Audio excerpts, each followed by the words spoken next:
Folks, we all know that Khalida doesn't like vampires. Her experience with Neferata was a less than pleasant one, and left her, well, I would say scarred for life, but more like scarred for unlife, as a result of the whole business. And so she is not a big fan of vampires.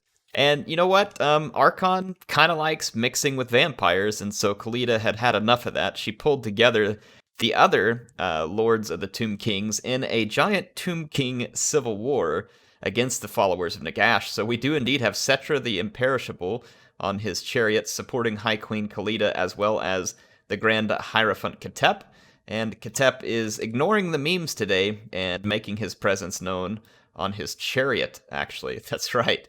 He has a chariot, folks. And then, as the fourth player for the Tomb Kings, this is a 4v4. It's just a Tomb King, no one important, on a Kimrian War Sphinx. So let's take a little bit of a look here at I'm going to call this the Tomb King side, and the other side is going to be let's call this one the Kimri side, and then the other side, no, we'll stick with Tomb Kings.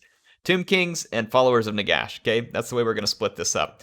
Now, as far as the Tomb King side, there's quite a bit of infantry, but neither side is probably going to make tons of use of infantry because really, if you think about it, the interesting thing about a battle of Tomb Kings on Tomb Kings, the Tomb Kings are really good about having cheap mobility and really solid constructs to help do a lot of the fighting, whereas their infantry is subpar, albeit pretty cost effective. So the Tomb Kings usually rely on specialty units. We're going to see over here some Nehekara horsemen. These are nice units for dealing with low armor skirmishers or just adding some mobility to the battlefield. It's going to be a bunch of skeleton spears. A Tomb Prince here. Remember, Tomb Prince is a nice way to get some mobility with some anti-large relatively on the cheap. So Tomb Prince is kind of like a high elf noble in some ways when they're on their steed.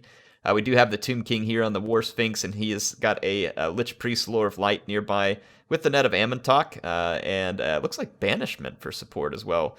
Banishment's a good pick in these 4v4 battles. Very expensive, but if you get the right blob, it can be very deadly. And then Faz Protection, which is just always a nice way to make your infantry go a little further. There are some Nehekara warriors here on the front line, and we also have the Sphinx of Uskef. This is going to provide some massive anti-large damage for the Tomb Kings, and then we've also got the Eyes of the Desert Sepulchral Stalkers. If these guys get a chance to sit back and fire their missiles, they do tremendous damage to constructs. This is a really cool pick, plus they're good against large in melee as well. And then as we move along, we're going to see a not-so-surprising core here, and this is what I would do if I was going to be picking a Tomb King versus Tomb King army. I would make sure to have plenty of Ushabti with Great Bow.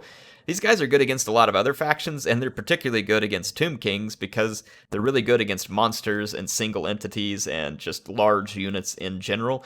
So seeing a ton of Ushabti with Great Bow, including the Chosen of the Gods here, is not a surprise at all, and I think would be a recommended pick. And along with them is a Bone Giant, which is also a pretty good deal. And then we've got a Tomb Scorpion and some Skeleton Spears protecting them, as well as the Hierophant Ketep. And as far as Ketep's abilities, he is on his chariot. He's got the Sandstorm Vortex, and then this Incantation of the Skullstorm, so it's another Vortex. He's got a couple of blob-busting spells, basically, so and as well as some buffing spells. So an interesting pick. I think it's a good idea to not put him on his casket in this matchup, because I don't think you're going to have a lot of value out of caskets in a Tomb King versus Tomb King battle unless one of the players was to go really heavy on infantry, but that doesn't really make a lot of sense because Tomb Kings really kind of thrive on constructs. There is one Casket of Souls back here. I don't think that's a bad pick at all, especially if there was archers or halberds on the field for the Tomb Kings, or for the followers of Nagash. High Queen Khalida's here in the middle on her Necro Serpent. Not far behind her, she's got a Lich Priest Lore of Death with a Purple Sun, a Spirit Leech, and I believe is that a Soul Blight? No, Fate of Buna, my bad. So yeah, Fate of Buna. Yeah, we do have a couple of Bone Giants there in support. And as we move on over, we got Setra back here in the back. He's got a fair number of Skeleton Spears and Skeleton Warriors, as well as a Kimrian War Sphinx, some standard Ushabti, a couple of those, and then a Ushabti with Great Bow, another Kimrian War Sphinx. I'm surprised not to see the Necro Sphinx. The Kimrian War Sphinx is better versus infantry, but they're not terrible against armored stuff either. So they won't be a bad pick. They just wouldn't be as good if they ended up having to face off against, say, a Necrosphinx or a Bone Giant or something like that. Though they won't be that bad in general. Now, for the followers of Nagash, we have just Arkhan the Black, and then he's got a bunch of Tomb Kings supporting him. One of the Tomb Kings is back here on a skeletal steed with a Lich Priest Lure of Light, using the net, and I believe that's Banishment? And these things get so confusing, yeah. Net and Banishment, and then he's going to have some Ushabti with Great Bow. Dire Wolves are a cool pick here to help deal with Skeletal Horsemen, so I like that pick. A couple of Bone Giants again, solid pick here. Plenty of Ushabti with Great Bow, Skeletal Spears, Skeleton Warriors, all across the front here, and we move over here to another Tomb King, and back here he's got a bunch of Skeleton Horse Archers, which is some really interesting mobility here. They're supporting a couple of Nehekara Warriors who are near another Tomb King, and you can see more Bone Giants. Now the big difference in the followers of Nagash is they have, in fact, gone Casket heavy, and I feel like this is a big risk. Caskets can do some damage to stuff like Ushabti, but they're really best whenever they're being used against infantry. There are 5 caskets here, so that's a heavy investment in the caskets. The caskets do get the benefit of having a nice high arc of fire, which does provide them good firing angles compared to an Ushabti with Great Bow, especially on a map like this, which has significant terrain features in the middle of the map, by the way. There is a Tomb Prince here, and the caskets, another Lich Priest, Lure of Death, Purple Sun, Spirit Leech, and I do believe that this one is Doom and Darkness, yep. Which is an interesting one against undead factions, though it can cause crumbling if you get people low enough. There's going to be a Necrotect here, which is always good support in these armies. A Tomb Prince right next to Arkhan the Black, providing a little anti-large. Again, not a bad choice at all. And then there's going to be more Ushabti with Great Bow and Dire Wolves, as well as some Chariot Archers here. One last thing here, the followers of Nagash also have a couple of Tomb Scorpions, and there is one on the side of the Tomb Kings as well. So we're going to get things started. There's obviously going to be some vicious ranged fighting, and lots of construct action here.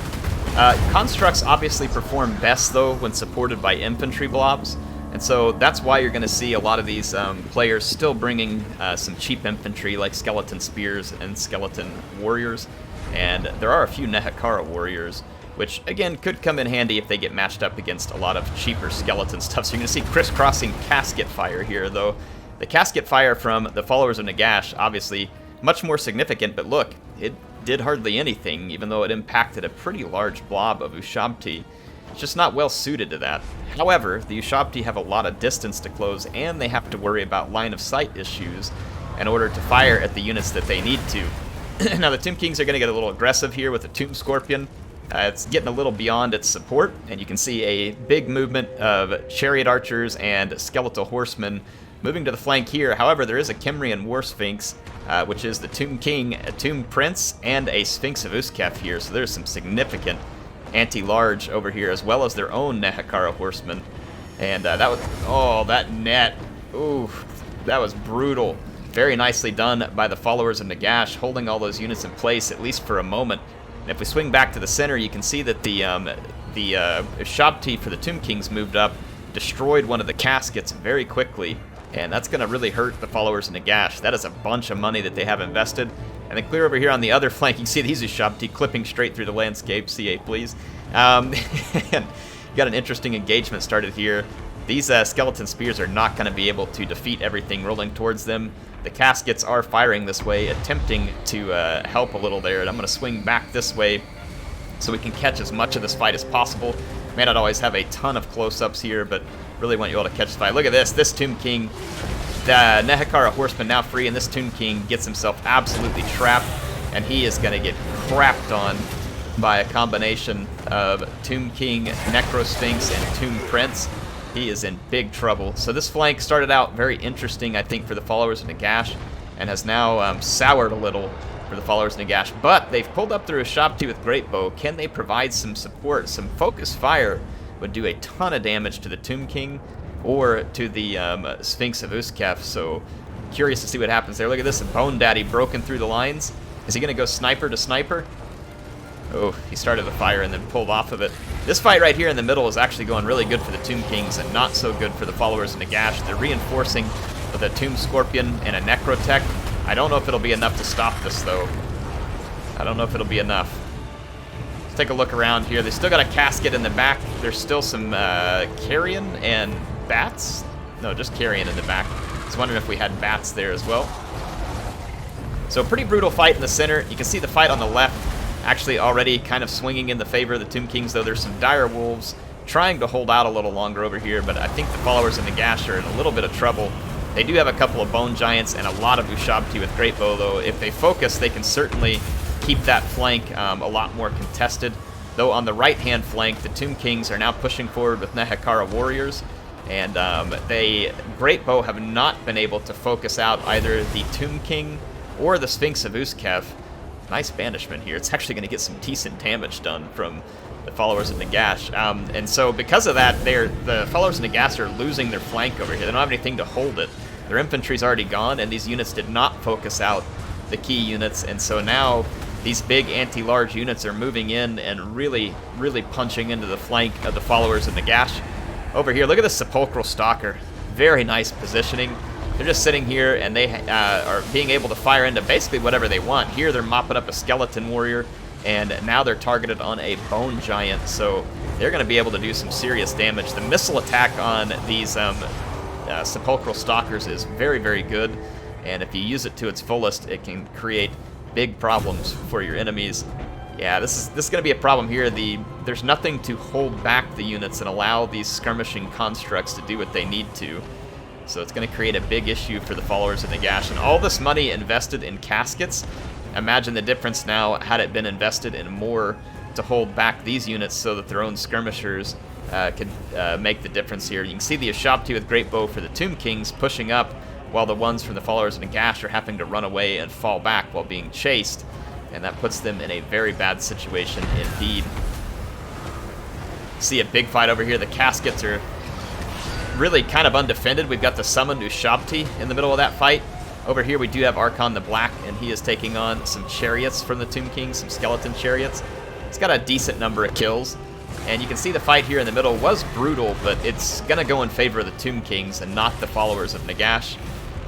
Just more units here for the Tomb Kings, and the followers of Nagash were not able to hold the center, despite having some initial success against the Tomb Scorpion of the Tomb Kings. Yeah, there's a lot of Tomb here. This is one big bony civil war here, folks. Ooh, Purple Sun there, nicely placed by the followers of Nagash. Going to do some decent damage on the Nehekhara warriors and the Nehekhara horsemen. But this Tomb King's still alive and kicking. He's going to be pushing that way. See Arkhan now in a bit of trouble. He's got a Tomb Prince focused in on him, and if Arkhan can't get out of here, he is going to be in a whole lot of trouble. He's going to summon up some Ushabti to help bail him out. That's a really cool choice there. He's using the Liber Mortis, so he will be a lot stronger, but that Tomb Prince is a big problem right now, a real big problem. And this Sphinx of Uskef is really getting its money's worth here, as now it's into the Ushabti with Great Bow. So this is a huge problem for the followers of Nagash, and these caskets, like I said, just aren't going to pay off. You can see that none of them even have a chevron here. There just wasn't enough targets to give them their value. And while normally a Casket of Souls is a very, very good choice, in this case it's not so much a great choice unless someone had loaded up on Nehekhara warriors and Tomb Guard. Then a Casket of Souls would be a good choice, but if I was going to be fighting the Tomb Kings, I'm pretty sure I would be prepared for some pretty heavy construct action. And so in this Tomb Kings on Tomb Kings matchup, really some of my favorite go-to units are going to be Bone Giants and Ushabti with Great Bow. And you can see that that's been the case for both sides. Ushabti with Great Bow and Bone Giants have both been some of the most effective players in this. Though Sepulchral Stalkers, still, I'm kind of surprised to not see more of those too. Also very good units, though their range is shorter and they would be susceptible to mass Ushabti with Great Bow fire. Look at this flank over here. The followers of Nagash held on for a long time. Did a pretty good job. Look, they've picked apart this Kimbrian War Sphinx, and they've managed to keep a bunch of their units back and skirmishing. And this is what I was talking about with those Ushabti with Great Bow. That Sphinx of Uskef early on should have been the focus. And once you take down that Sphinx of Uskef, you just start moving down the line, because the Sphinx of Uskef is a huge threat to all of your constructs and has to be taken off the battlefield if you're going to hope to achieve a victory. You can see here that the followers of Nagash are going to lose this civil war, and Khalida is going to get her revenge. Revenge against the vampires, folks.